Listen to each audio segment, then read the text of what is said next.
Bonjour à toutes et à tous. On continue dans cette vidéo du reste les ondes progressives et vidéo. On va étudier les ondes stationnaires. Donc, comme capacité, comme d'habitude, exigible par le jury, c'est d'écrire une onde stationnaire observée sur la corde fixée par les deux extrémités. Caractériser une onde stationnaire par l'existence de nœuds et de ventre. Bon, شفتوها شوية دي في الباك. Et exprimer les fréquences des modes propres connaissant la célérité et la longueur de la corde. Savoir qu'une vibration quelconque d'une corde accrochée entre deux extrémités fixes se décompose en mode propre. Donc la notion de mode propre dit جديدة.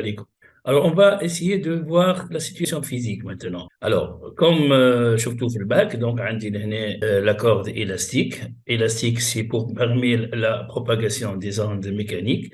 Là, on a la lame vibrante. Et donc, il est lié au générateur qui va donner une fréquence. Ça, c'est l'extrémité haut, elle est fixe. Et donc, l'onde, il se propage ici le long du fil. Et là, في الباك حاطين quelque chose de coton pour empêcher les ondes réfléchies. عندي كان des ondes progressives ويسألوكم في الباك يقول لكم علاش حطوا le coton pour ne pas avoir des ondes réfléchies. Alors, كيف قلت لكم en bac, donc عندي كان des ondes progressives. Maintenant, في الكام تاعنا هذه, on va éliminer le coton et on va fixer les points A pour avoir des ondes réfléchies. A, là, est un point fixe. Alors, là, vous voyez guitare. Donc, voilà, l'année comme guitare. Donc, vous avez le fil du guitare. On a deux points fixes. Donc, on est dans le. Donc, la corde du guitare vérifie ces conditions. Donc, ça me dit la corde de ukulélé. Donc, intéressons-nous à une corde dont les extrémités sont fixes. Sur cette corde, on engendre une onde progressive sinusoïdale d'amplitude Y0 se propageant selon X. Et à l'arrivée de l'extrémité à la droite de l'onde, se réfléchit, donnant naissance à une onde qui se propage selon X. C'est-à-dire une onde, mais selon les X croissants, et tout le point A est fixe, donc selon les X décroissants. Par conséquent, l'amplitude Y de XT, l'élongation semi-torf, ça sera portée par X, n'est que la somme de deux amplitudes. واحدة ماشية على les X positives, il s'appelle Y1 de X, واحدة ماشية على les ondes négatives, ça s'appelle Y2 de XT. كيفاش تكتب Y1 de XT, vous voyez ici une amplitude, elle est toujours positive, je souligne sur ça, une amplitude, elle est positive. هذه الحل والربط في l'amplitude. Cosinus plus que le sinusoïdal, oméga t moins k. خدينا l'origine des phases disons égale à 0 pour l'onde progressive. Y2 de XT.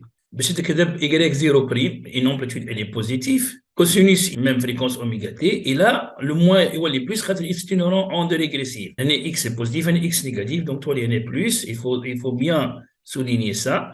Et on dit un déphasage phi, j'ai une réflexion. Donc le farq الوحيد comme ça ثلاثه فروق Y0 تولي Y0 prime, le moins toi il y en a plus, on dit donner un déphasage phi. Si Y de XT égale à Y0 cosinus oméga t moins kx plus Y0' cosinus oméga t plus Kx plus phi. Et bien, ça, c'est l'onde résultante. Maintenant, on va essayer de voir les conditions limites lorsque la corde est fixée. Ces conditions, alors, on a Y0 de t égale à 0 le début, Y de L de t égale à... Si nous prenons maintenant l'écriture tout à l'heure établie, de y de xt égale à 0. Donc, si on nous écrivons donc, pour 0 égale à, donc x égale à 0 égale à y égale à 0, on aura l'année x égale à 0, donc y0 de cosinus oméga t, et là, plus y0 prime cosinus oméga t. L'onde résultante ici, on a ces résultats, il est pour t égale à 0, quel que soit t égale à 0. Et si on remplace ici cosinus oméga t, ça sera égal à 1, il nous reste y0. Et l'autre, cosinus oméga t moins kx, moins kx, bien sûr, plus phi égale à 0. Donc il nous reste ici cosinus phi égale à 0. Les amortissements sont absents.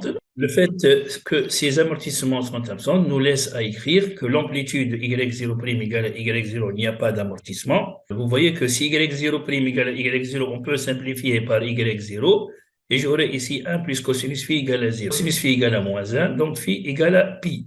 D'où, donc, y de xt égale à y0 cosinus oméga t moins kx, on a y0' moins x0, ou bien y0 cos oméga t plus kx plus pi, ça devient donc moins y0 cosinus oméga t plus kx, qui nous amène à écrire que finalement yxt égale à y0 en facteur cosinus oméga t moins kx moins cosinus oméga t plus kx. Voilà, ça s'achève notre vidéo. Merci pour votre assistance et à la vidéo prochaine, Inch'Allah.